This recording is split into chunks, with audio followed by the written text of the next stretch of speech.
Some of the slides are similar, have some new ones and some more information. So first off, I do want to start out, I did go to mortuary school, but due to the fact that I got asthma from the chemicals, that's what prevented me from being able to work as a funeral director. Well, I could have done the funeral director side, but that's not what I wanted to do. I really enjoyed working the prep room. I'm a model railroader. I love intricacy and stuff, and so that's what I really wanted to do. To start out with, kind of like a sermon, it's always fun to have a story. When I was in high school, there was 3 or 4 of us that wanted to be funeral directors, and we live in a small town, Panhandle, Nebraska. So we worked for the 2 funeral homes in town doing odd jobs, and a lot of times that involved transferring individuals. So we had a gentleman that had a service in Chadron, and he was going to go back to Iowa to be buried. It was April 1979, no cell phones. We took off at 6 in the morning. We got by Gordon, Nebraska, population about 3,000. Now it's another 2 hours to get to Valentine. We're about halfway. It was slushy. Gary goes, "I lost it." I'm like, "Lost what?" And next thing I know, the car is sideways. We're in a white station wagon that's gutted to fit caskets for transporting. So we go in the ditch. Mud's flying, slush is flying. We get out. The car looks horrible. It's white. I mean, we thought we destroyed it. We could tell the back tire popped off the rim. And it's like, well, what are we going to do? Well, here comes a car finally. So Gary gets a ride to go back to Gordon to try to find a tow truck. So I'm sitting in the car, and here comes another vehicle. And all of a sudden, there's lights on top. So I go back up to the highway, and it was a sheriff's deputy in a blazer. And he rolls the window down, and he says, "Is everybody okay?" I said, "Yeah, but I think the guy in the back is dead." And he goes down and looks in the window, and he's like, "You're staying out in the slush and the mud." Oh, gosh. Anyway, so yeah, I'm going to talk about the evolution of undertaking and the funerals in America. And some of this is from last year. And what I'd like to start out with is, especially you take like every part of the country, in the Northeast, this happened faster than here. But like in the 1840s, 1850s, when people were settling out here in the hill country, this is pretty much what took care of the funerals, and that was the women. Just like in childbirth, it was the neighbor ladies that would come over and help with childbirth and help in that situation. When a loved one died, it was very similar. It was the women that would all come over, help bathe the body, dress them, probably just lay them out in a bed, so that the closest friends and family could come and pay their respects. And then on the right-hand side, this is on our property. We live out in Cherry Spring. It's the Orange Cemetery that is on our property. And I still try to go out there and keep the cemetery and stuff cleaned up. And so this is the way it happened for a long time. And a little bit later on, there's a book in the back that they're selling here that's referred to as the Women Undertakers of Old Texas.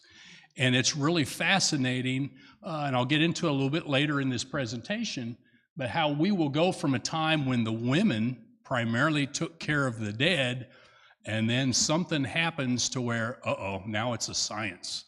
Women can't participate, which is kind of sad. But that book is really interesting. But now you have communities like Fredericksburg here.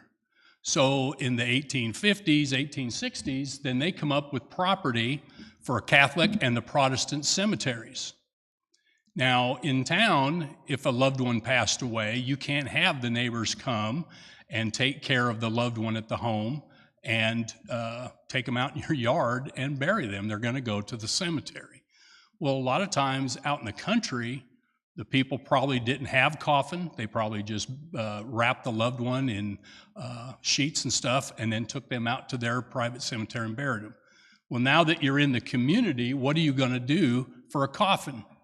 you are going to go to the local cabinet makers or the furniture makers, because they're the ones that are able to make you a coffin. And of course, they would be custom made for the loved one. The picture on the far left is interesting. When I travel around, this is in the town of Gonzales, Texas.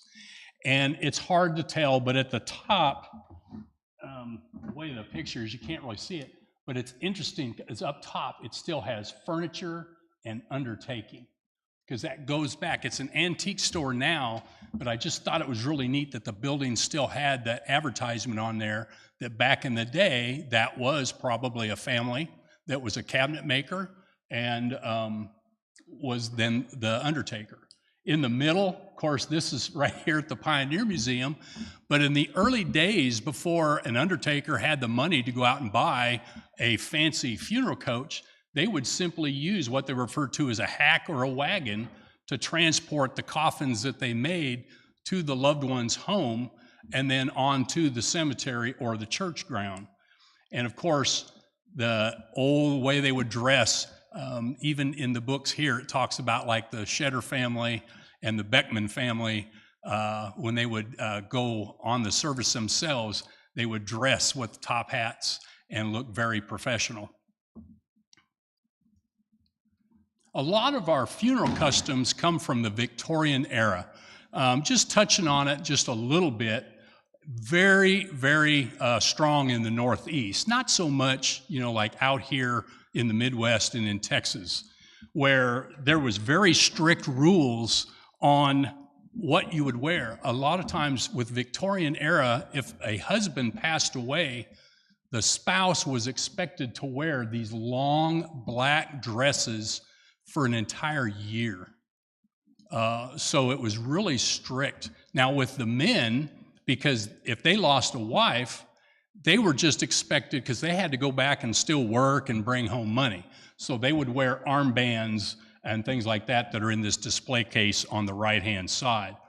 The table back over there that has items from the Beckman family, there's a member of our Living History group, Jim Silvers out of San Antonio, lost his wife about a year ago. And when he was going through some of her items, he found that mourning bonnet that he remembers his wife telling him that that was her grandmother's mourning bonnet. And so because I do this presentation now, Jim gave me that bonnet, so I really appreciated that. Now, something else that was big time part of the Victorian era trying to memorialize loved ones, and that was hair art. Up front here are two examples from the museum. There's actually a shadow box where they would take the hair and make like a wreath. And for a man, if I lost like my wife, my aunt, or a grandmother, they would take the hair and braid it into a pocket watch. And you can see an example of that up there. In front of it is a book that I purchased in Houston at the National Funeral Director History Museum. And it just goes through a lot of, they would make lockets, cufflinks, all kinds of furniture and stuff, or not furniture, jewelry that loved ones would put the hair in so that you would be able to remember. Now, this past summer, these pictures aren't good. I was able to go back home to Nebraska, and this is my great-grandparents' house in a little town called Battle Creek, Nebraska, and I'm blessed to have a cousin that still lives there. The place is like a museum. And on the right-hand side, it's hard to see, but so Cousin Susie, on her mom's side, there's a picture of her great-grandmother, and it's not fancy like these, but there's just a lock of hair that was inside that photo of her.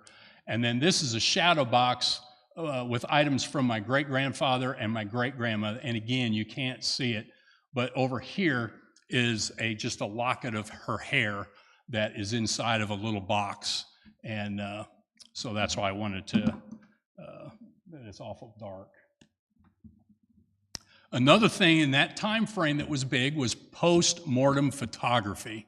Again, there is, in that same book, you can find places. So to remember a loved one, a lot of times if a woman lost a baby, she would sit in a rocking chair and be holding the baby like it was still alive and bring in a photographer. They would take pictures of people in the coffins, in the casket, and collect those. And there's, believe it or not, there's people today that collect all of these type of items. And then home funerals. These pictures also are from Houston at the National Funeral Director Museum. And again, it's more of like what you would have saw in the Northeast.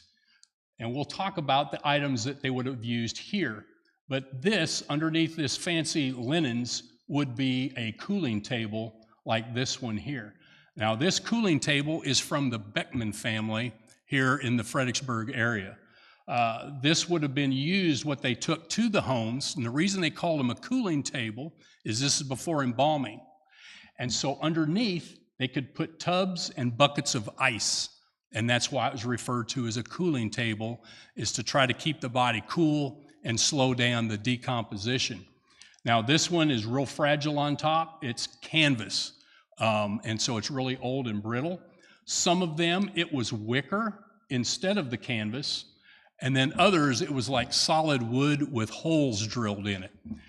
So underneath this would have been a cooling table.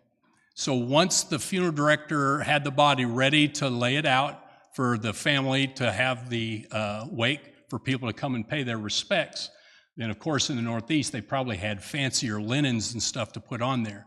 I'm sure that here, I mean, I've asked Brian, Max, and Randy, and they've never heard and they don't know specifically what type of linens, but it probably would have just been quilts and things like that that were important to the families during that time frame. Here are some other examples of cooling tables. And again, now these are all the, here's a canvas one like the Beckmans, and then here are some where it's wicker. Now, a lot of times people want to know what's the difference between a casket and a coffin. The coffin was pretty much six-sided, and you had what was referred to as the toe pincher bottom, where it got narrower at the feet. The big thing, too, is the fact that the top was completely removable, where a casket was more rectangular and the lids are attached. Again, these are pretty dark. This, again, well before embalming. So this was a wooden coffin, still pretty much rectangular shape, but because the lid come completely off. And down inside there is a metal tray with a hole here. So they would put the body in the bottom, put the metal tray on top of the body, the face is visible through that, and then they would fill the top of that with ice. And again, that ice would keep the body cool, and then they got the wooden lid that would cover so you can't see the ice, and then this would flip, and there's a piece of glass there to where you could look down and see your loved one down inside there. And again, it's dark, but this would be a coffin, again, for a child, and it gets narrower at the bottom. Again, a coffin, and then here with the glass before embalming, because of the, with the way the body would start to not be pleasant, the glass was so that you could view. Of course, if you buried it like that, the glass is going to get broken, so you would have a wooden top that then gets screwed down on top, and that would prevent the breakage. These are going to be from the museum in Houston once again. This may look like a casket, but due to the fact that the top comes completely off, this one would still, by definition, be a coffin. Whoops. This is the one I was talking to some people about. So this one from 1925 is a glass casket.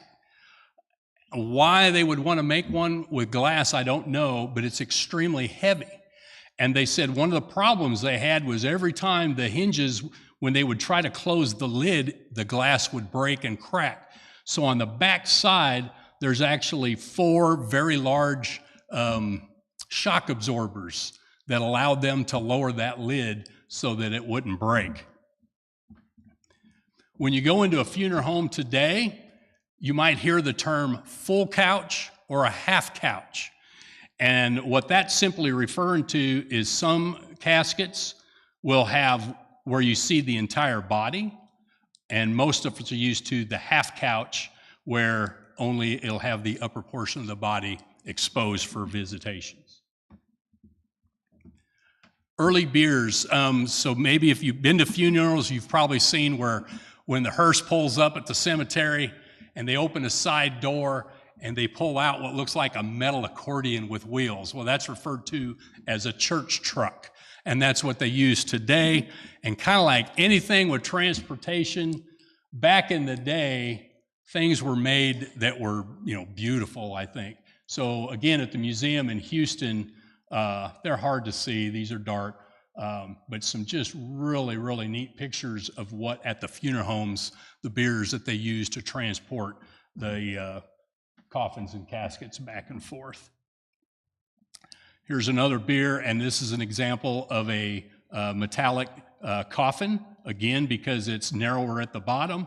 And the same thing, this little door would flip. There's hinges here with a piece of glass to where you could see the face of the deceased. Now I'm going to show some slides, just kind of the transportation and how that changed. In Houston, it's phenomenal. That museum, if you're ever there, it's really cool. And a lot of the items that they have could have been used in movies, TV shows, because everything is pristine. And so if Hollywood is doing something from a different part of the country, a lot of times they can contact them and rent these items to use. This is a really early horse-drawn coach, very, very small and simple, from Vermont, 1932. And what's interesting about that, being from Vermont, during the wintertime, they could remove the wheels and put sleighs on the bottom to pull them in case of wintertime. And here's another example of one that's at the museum that already has the sleighs on it. And then also they have them, and most of these again are from the Northeast, when there was a lot more money and stuff. So like some of the funeral homes up there, not only would they have one really fancy horse-drawn coach, but they might have two.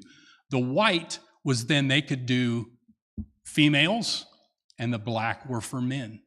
A lot of times, if all they could afford was one and had black, they may have a stable of white horses and black horses. Again, that way they could use the white horses for women and black horses for the men. Oh, this one's, gosh, really dark. It's just neat because this one's out of Oklahoma. And again, showing how families that were had a different business, and the Undertaking was on the side. On the side of it, it had Redinger, Undertaker, and Hardware. And that was a 1875 Studebaker. And these are two examples out of Germany. And then just some really interesting ones. They believe this is the only one that has survived. It's a 1916 Packard funeral bus. And so in the back, there's an area back here with a bunch of bench seats and stuff to where the pallbearers and everything could sit. And right behind the driver was a place where they could have flowers, and the coffin or casket would simply slide in on the bottom section right there. And if you're a car lover of any type, again, to go and see the horse-drawn all the way through the modern era of funeral coaches and stuff. This one here is out of Illinois, and you can't really tell, but the wood side is all hand-carved, real decorative. And of course, the 40s and 50s. This one is out of Japan. They have an international section. This is from President Reagan when he was buried out in California. So when they flew his body to California, this was a hearse that was waiting for him to take his body to his final resting place. So now we're going to get into early embalming. And their bombing's been through all kinds of things. And so like the Egyptians, mummification was a form of preserving the body. What's interesting about the mummification was they didn't use any chemicals and stuff like what happens today. A lot of scientists stuff have just been amazed by just the salts of the earth and using simple things to get the preservation that they did. Has anybody ever been to London? So you all should know what this is, right? Okay. So Trafalgar Square. This is Lord Nelson, very famous British admiral. And when they were in a battle with Napoleon, the French Navy outnumbered the British Navy. But Admiral Nelson was a master strategery, as President Bush would say. And he defeated Napoleon. Well, in 1805, on my birthday, October 21st, Napoleon was struck down by a sniper and was killed. Unlike most important sailors, he did not want to be buried at sea. He wanted to go back to London. It was a 2-month sail. So a surgeon on the vessel, the only thing, and this is kind of some early embalming, they took Lord Nelson, they put him in a barrel, and they filled it with rum. And they're on their way back. Well, here's where kind of the Halloween kind of fun stuff comes in. Sailors back in this time frame, there was something that was called sucking the monkey or tapping the monkey. And they're only going to get liquor if they deserved it. So a lot of times they would try to sneak down and they would drill little holes in the kegs of whiskey and rum, and they would get straws and they would tap the monkey. So now you've got this famous admiral heading back. So there's all kinds of stories of how these sailors are thinking, maybe if I tap the admiral, I'll get some of his strategery and stuff or whatever. So there's no evidence. It's just part of naval lore in England. But what is interesting, in London, there actually is a pub that's called Tapping the Admiral. And there are people that will go in there and get rum and drink it through a straw so that they can say they're tapping the admiral. So, but again, actually soak an entire body was kind of one of the early ways of embalming. It's hard to tell. Now, this is at a medical school. So they have a corpse where the students are trying to learn. And this is something that is actually really important when we think of anybody that's doctors and nurses today. In the 16, 17, 1800s, they had a hard time getting bodies for class. Because it's not like today where people are like, well, you know what, yeah, I'll donate my body to science because it's important. It was a big taboo in this time frame. So for a while, what worked out good was there was a lot of crime. So there was a lot of people that were being hung. Not a problem. You want them at the medical school, take them. That eventually, I think when law and order starts getting better, well, you didn't have as many criminals. So then they would start using the paupers' graves. But then that started to cause problems.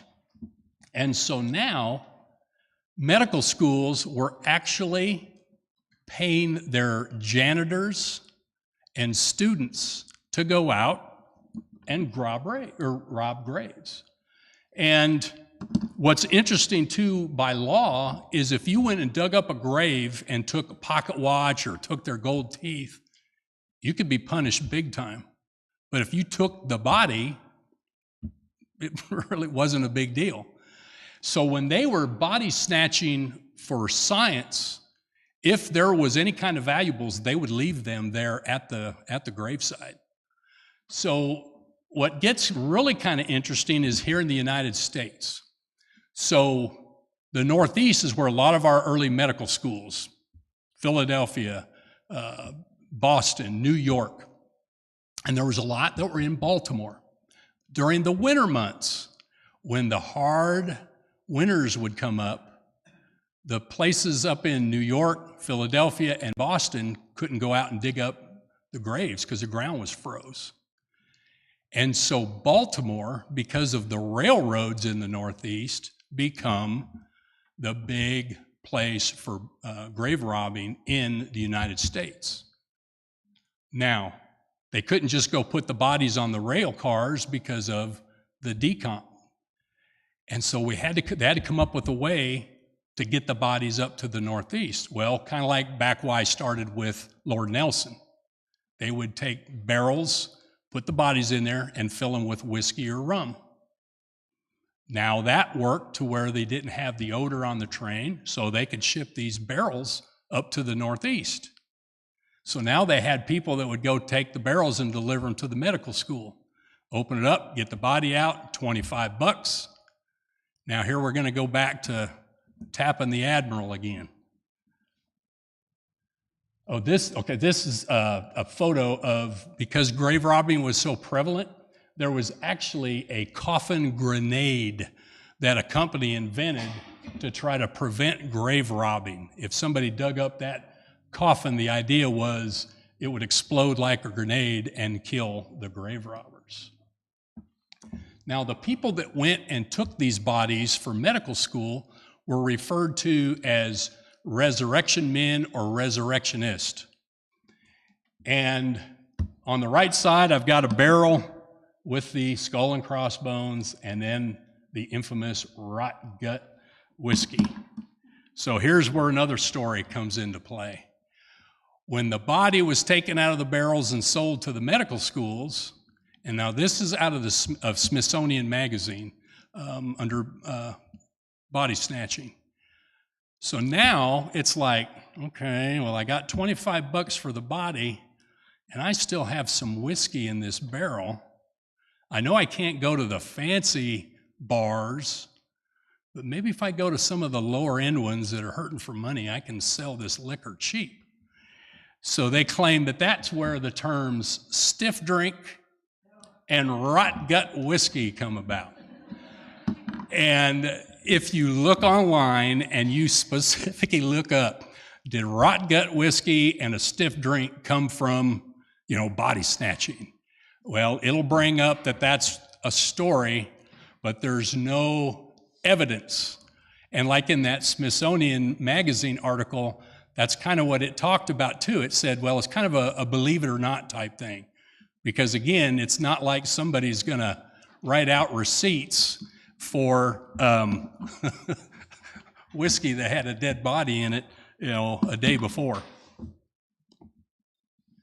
Now this is Dr. Thomas Holmes, kind of going back into the medical schools. He was at Columbia University. But one of the things that he was really getting frustrated with was the fact that even though they would get bodies, there wasn't a good way to preserve the bodies. And also what they were using at the time to preserve bodies was things like arsenic, mercury, alcohols. Alcohols just weren't as good. And students were getting sick, being around that type of stuff with the bodies that were being preserved. So when he got out of school, he actually was doing research and found a doctor in Paris that was actually working with arterial injections, using the circulatory system to embalm and preserve bodies for medical schools. But he was primarily using alcohol, which again, it didn't last very long, but it was working out better and it wasn't hazardous. So Dr. Holmes started messing with different types of embalming fluids and chemicals that he was creating, and he started using them in this arterial process and was able to have bodies that were much better for the medical schools. And the Civil War breaks out, and that will totally change our American industry, the funeral, and it's because of Dr. Holmes. Remember earlier we talked about the women and how I said how, in the days, they were the ones that really took care of the deceased. But now with the Civil War coming up, we're going to start talking about Dr. Holmes's invention for medical school and how it transformed. This gentleman's name was Elmer Ellsworth. He was a personal friend of Abraham Lincoln. When Mr. Lincoln run and become president, he had Elmer come to Washington and was a colonel, and he was like a legal aid to the president at the White House. The country is starting to fall apart. And Colonel Ellsworth took some men. There was a house that was in view of the White House that was flying a rebel flag. And he went there to remove that flag and was shot and killed. He was considered the first Union officer killed in the Civil War. Well, President Lincoln had heard about this Dr. Holmes, and he brought him in, and Colonel Ellsworth was embalmed with this process for preserving bodies for medical school.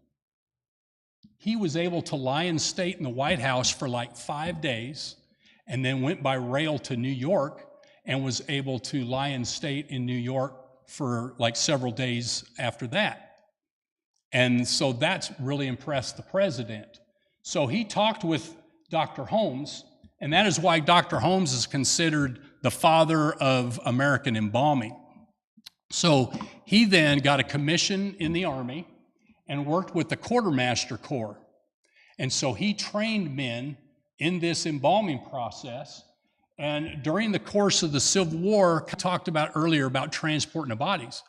There were families that wanted loved ones back, but the railroads would refuse to transport them because of the odor of the decay of the bodies. But if they were embalmed, that took care of it, and the coffins and caskets could be transported.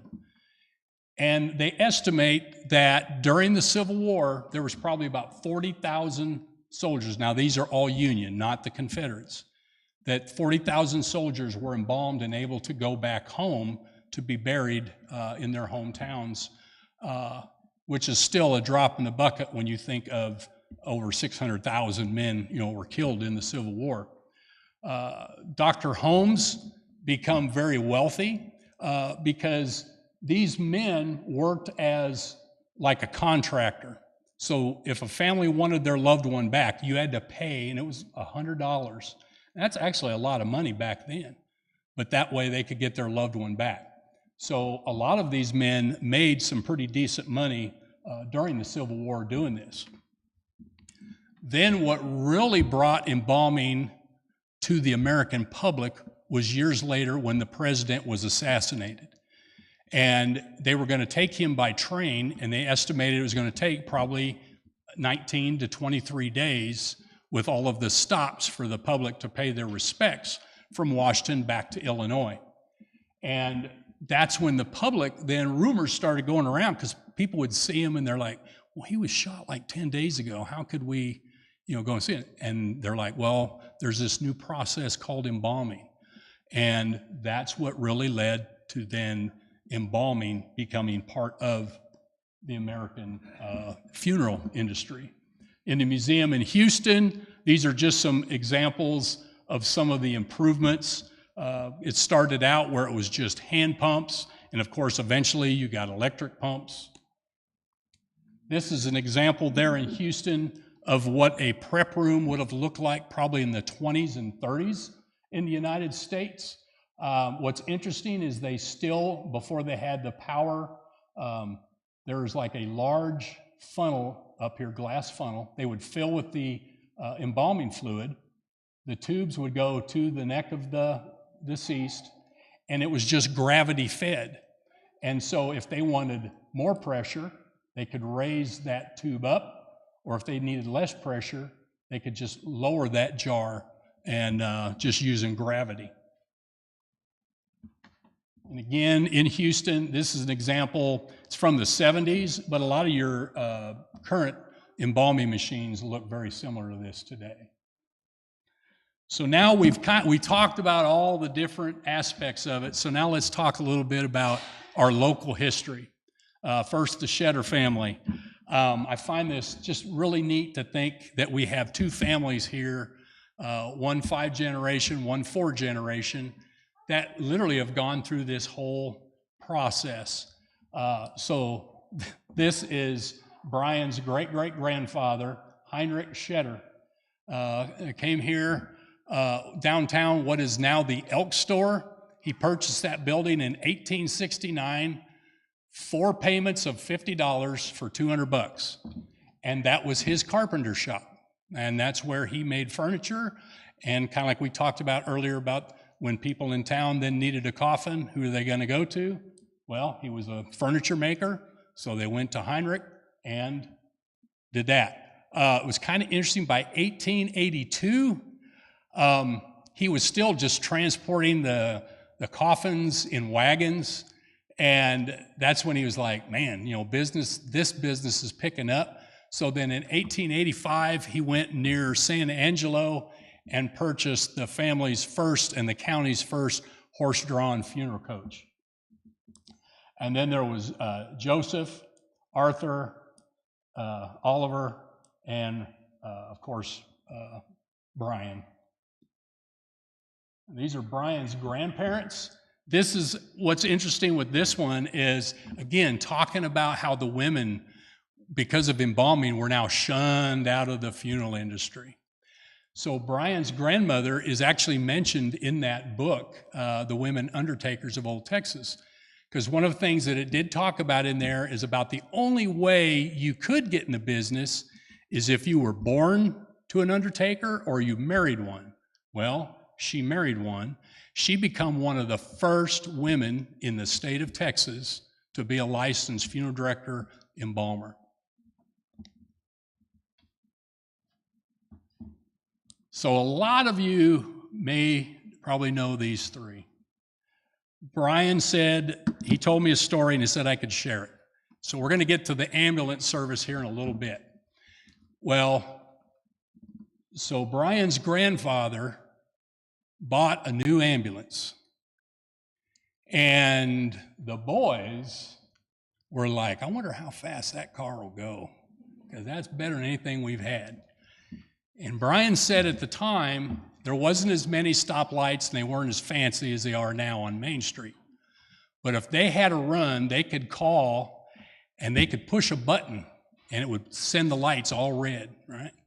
So one evening, the three boys decide, all right, mom and dad are in bed, call the fire department, hit the red lights, and off they fly heading towards Harper, going west on 290.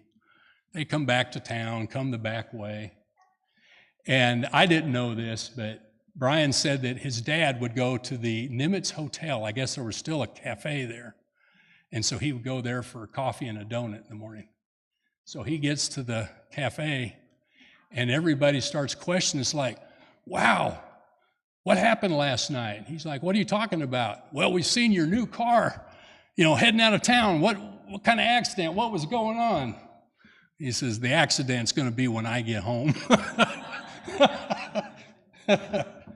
Oh, gosh.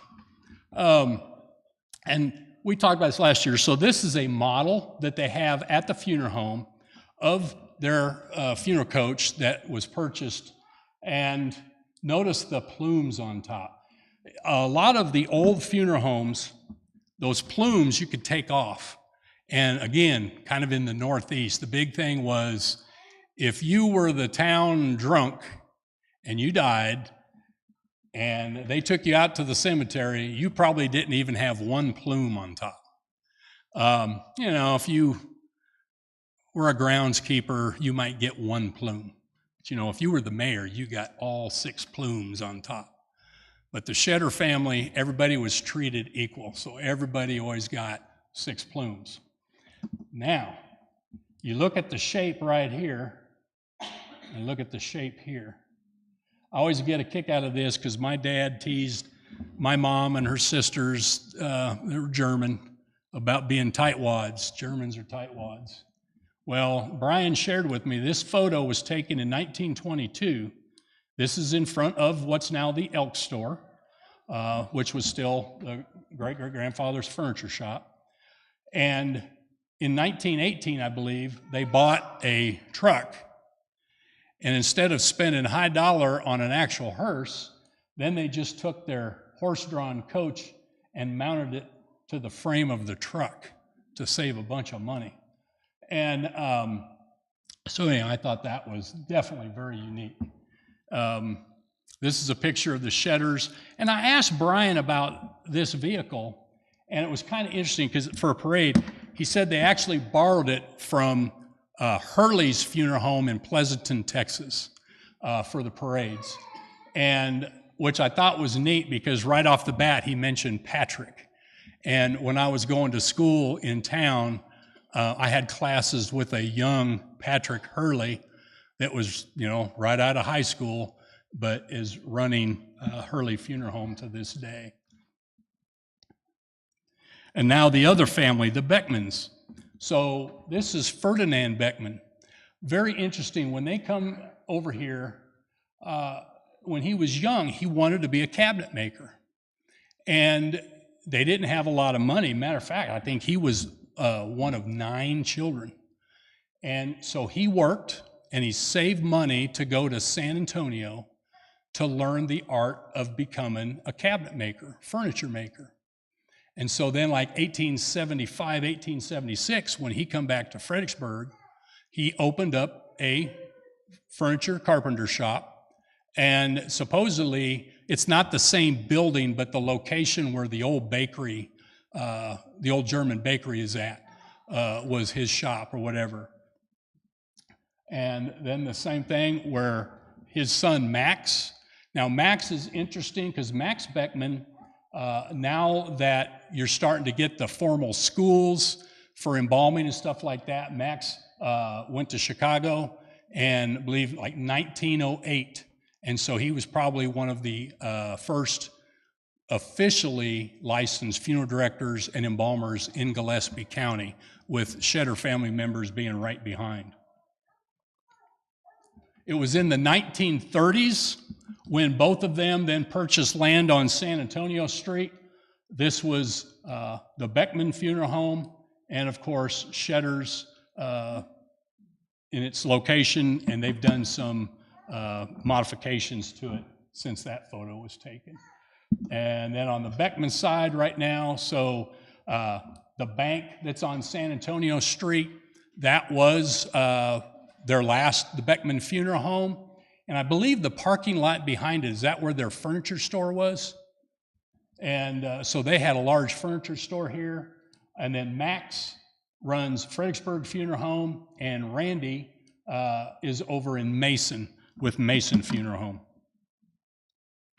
So now we'll talk a little bit about the ambulance services in the small towns. And it wasn't just small towns. Even in the big cities, literally from like 1900 up until the 50s and 60s, it's like the ambulance service was not doing any kind of medical training. It was just transport, get the body from point A, get them to the hospital. And in big cities, not only was it funeral homes, but it was also taxi companies and wrecker companies, because they had employees that were on staff 24 hours a day, 7 days a week. But in the small communities, it was primarily just, your funeral homes. And so this is a picture in front of Shedder's. And then this is the one that was in front of Beckman's. Now this probably would have been more during Roy's time frame, because I always get a kick out of, so we live out at Cherry Spring, and I love the old country schools and how they have the curtains. And when they had the artists paint, and then I guess they would have the advertisements, is how they got paid to paint it. And so over in Doss, it's really getting faded, but this is Max H. Beckman Ambulance Service. Ours is white. And I guess back then, yeah, theirs was white and the Shedders were blue. And so there was a big competition. And then I get a kick out of the stories too. Going through mortuary school, going to Christ Lutheran, I've really gotten to know Max and Randy with lots of services out there, and I try to help them out when we have a service. And we have a dear member of our church, Elna, and she cracked me up one time, and she was telling me, she says, oh yeah, she says, back in the day though, she says, if you were Lutheran, you used Beckman. And if you were Catholic, you used, shedders, you know. So, so Randy even told me he was surprised that we had a shedder funeral home at the Cherry Springs Schoolhouse, because he claimed that he heard that at the schools that were in the hill country that were primarily the Lutheran Germans, that they didn't let them paint the Beckman or the shedder stuff on any of the curtains because of that. And then old advertising. So on the left-hand side, this is out at Max's, Fredericksburg Funeral Home. I get a kick out of it, just this baby. Oh gosh. And it's like call Beckman and Huey. The phone number is #1. And it's an advertising about furnishings too. And then this is another interesting story. This is a thermometer. It's probably from the 20s. Brian, it's hanging in their funeral home. Oh my gosh, it's probably about 3 feet tall, about 8 inches wide. It's definitely Art Deco. It's beautiful. And he tells a really interesting, because there was 2. There was one for comfort and one for the location here, and one come up missing, but recently they were able to acquire the second one. Now I'm going to talk about, having an interest in the funeral industry, death. So our Living History group, the Frontier History Company, last year in October, one of our members was turning 75. He talked for a year about how I'm going to Tombstone, Arizona to celebrate my 75th birthday on the 26th of October, because that's the anniversary of the shootout at the OK Corral.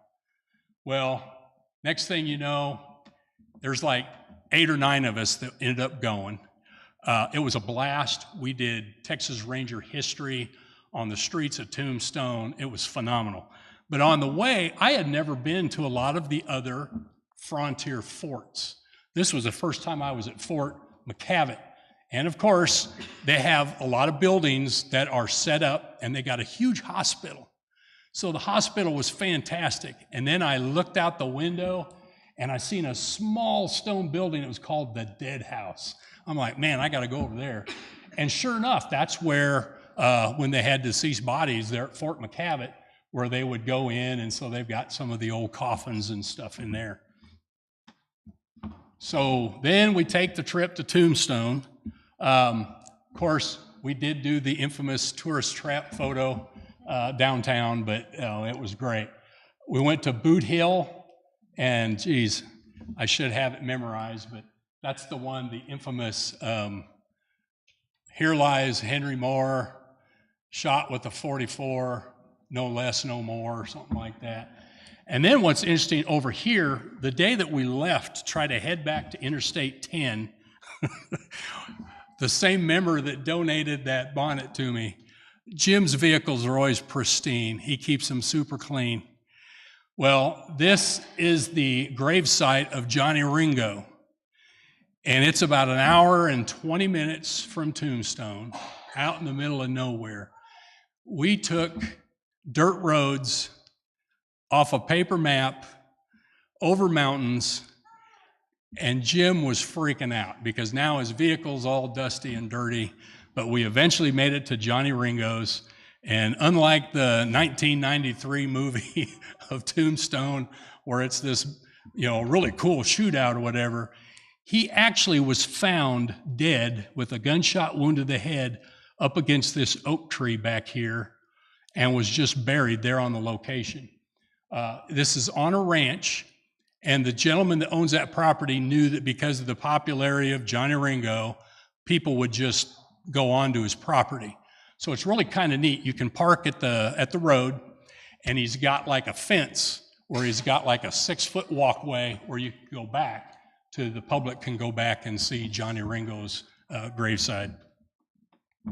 And then, of course, once we were in Tombstone, didn't think we would come across anything like this, but at the Birdcage Theater, a really cool museum, had an old horse-drawn, and this goes back, supposedly, every body that's buried at Boot Hill, other than 8, was taken there by that horse-drawn coach. This was a viewing coffin from the 1880s, and that was used when somebody couldn't afford a coffin. And so the undertakers back then would allow the families to come in and view the body, and then they were taken to Boot Hill, again, with just like a sheet wrapped around them and then buried. And then this is, of course, an actual photo that supposedly was at one of the undertaker's shops there in Tombstone from the OK Corral. So two of the McLowrys and Russell, who is the other one? Two McLowrys and then, oh gosh, I can't read it. Billy Clanton, that's it. So anyway, that was a photo. This is at the museum. So when they filmed the 1993 movie Tombstone, this was a prop for the scene in the movie Tombstone when they did the funeral scene, and they donated one of those to the town of Tombstone. This, of course, is not an antique, but they claim it is an actual copy of a poster from one of the undertakers there in Tombstone, where, why walk around half dead when we can bury you for $22? And then it was $12 for a plot at Boot Hill. Oh, and it's funny in the fine print, we use the best pine lumber, and it comes from Mexico. And then this is at a museum that's at the touristy version of the gunfight of the OK Corral. I just thought it was really neat. So it's a much cleaner museum, but it was neat how on the inside of this horse-drawn coach, how they've got a cooling table, and they had a lot of the old embalming implements and stuff inside there. So that was really kind of a neat way to display stuff. Okay, before I go into the next slide, I've only got 2 more slides left. What's really been neat too is we're used to kind of our customs of death. We have a young member in our foundation that we have just been truly blessed with. His name is Jesse. And on his mom's side, he's got Native American ancestry, but what really blew our mind is when he really pushed his mom about his Chinese ancestry. He has an ancestor, it's like a great-great-great-grandmother that come from China that was part of the rail workers in Northern California and the Pacific Northwest. And because I do this, we were all excited telling me about, so one of those big traditions back then, they were very, very careful about where they buried the loved ones in California and Oregon and Washington. And a lot of them, the older ones, still believe that in order to be at rest, the body and the spirit needs to go back to your home village. And so after a period of years, if they had the money to send the loved one back, they would dig up the remains and they would boil the bones and they would be painted and placed in a very specific type of jars, terracotta jars. And then with rice paper, the family information and their home village. And then through the ports of like Seattle and San Francisco, then the bodies could be sent back to China. Well, last summer, Jesse was able to go on a trip to China and was able to visit the site. This is Jesse. And I just think it's so neat. And so on first Saturdays, you know, if you're ever lucky enough to be at a first Saturday event and Jesse's there, the one thing is we never know if he's doing flint knapping or native pottery or doing the Chinese side of it. But to find out exactly, and it kind of reminds me of the Hispanic culture with the Day of the Dead, because it does look like they had specific foods and drinks and stuff that they would take to the graveside. And so anyway, that's another thing too. It's just all of our different cultures and stuff throughout the world, the different ways that we take care of stuff. I want to thank the museum, thank the Historical Society for, you know, doing this type of stuff.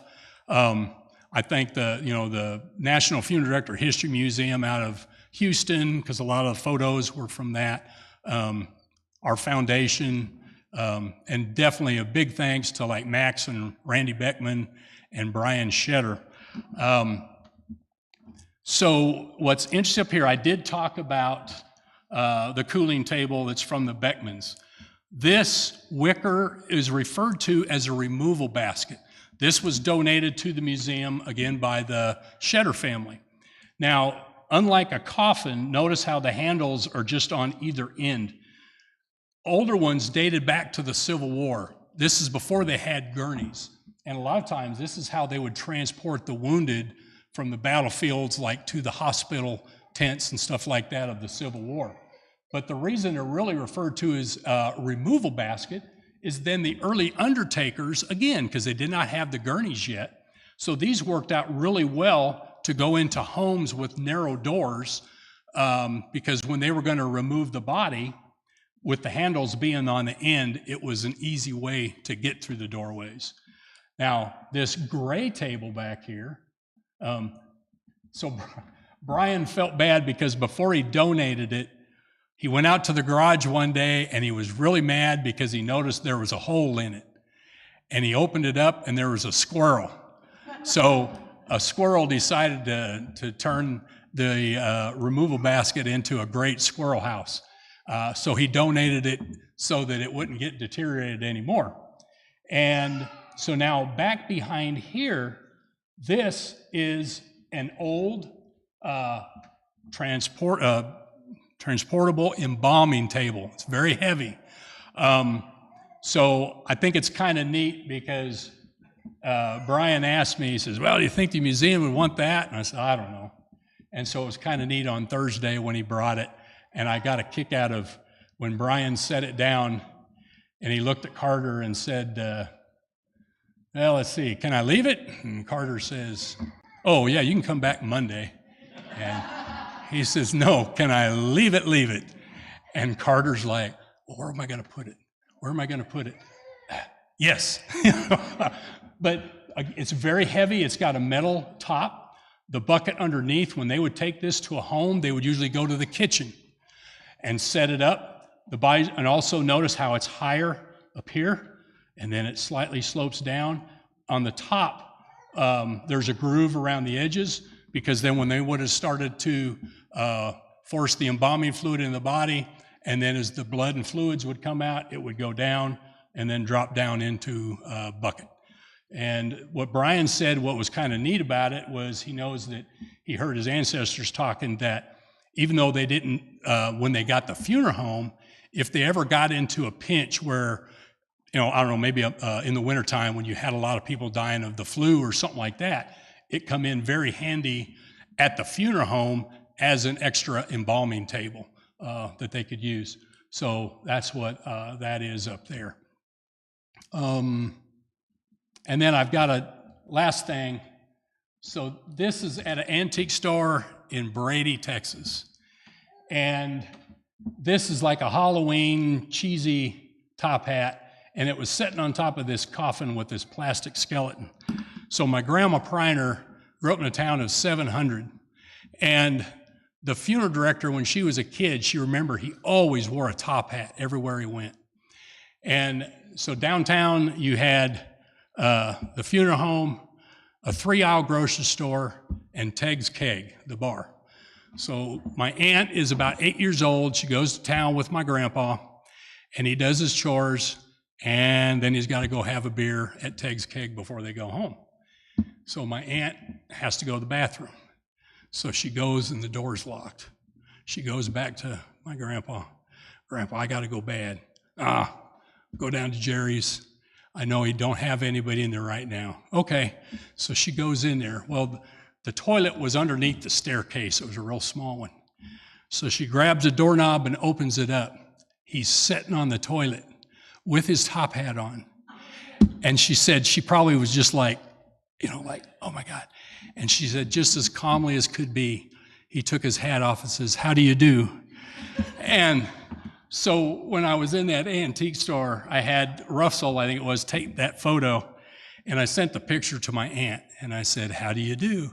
And oh gosh, She passed away last year, and was real special. But thank you all very much, and I'll be around. And oh, did everybody get a ticket? If not, please get up there.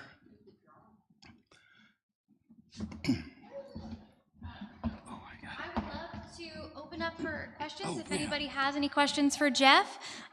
If you will wait for me to bring you the microphone, then the live stream viewers can also hear your question and they can hear the answer and know what the question was.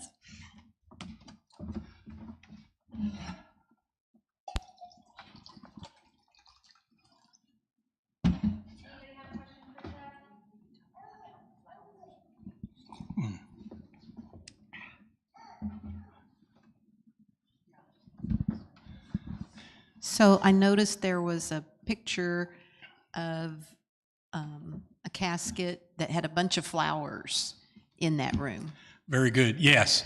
So a lot of people think today when someone passes away, it's like, okay, I'm going to send flowers, you know, and the flowers are just a sign of your love for the family and their loss. Again, before embalming, you would bring in as many floral arrangements as possible, because that's what helped cut down on the aroma of the decay. So yes, that was a home visitation.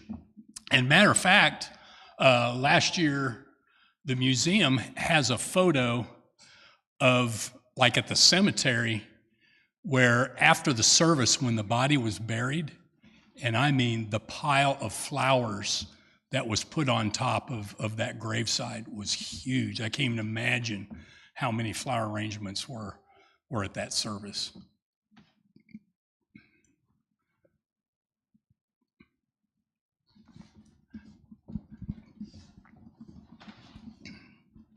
This was great. Thank you so much. Oh, sure.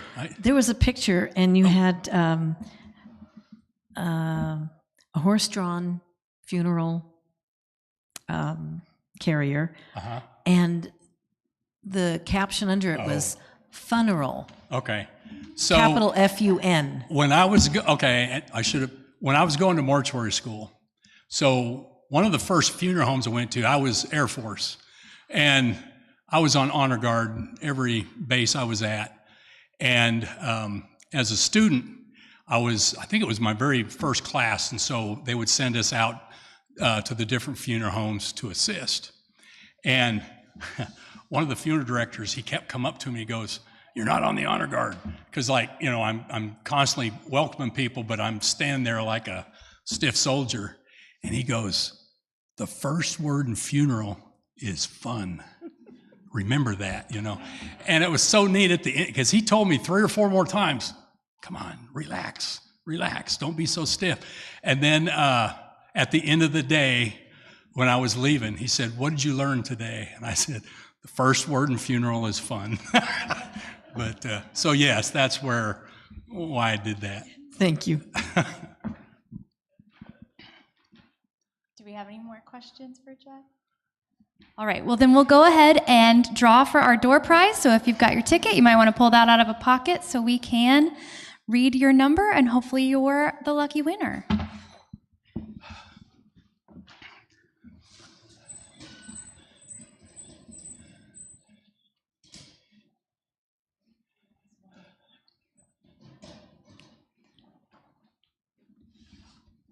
Okay, we're looking for number 434297.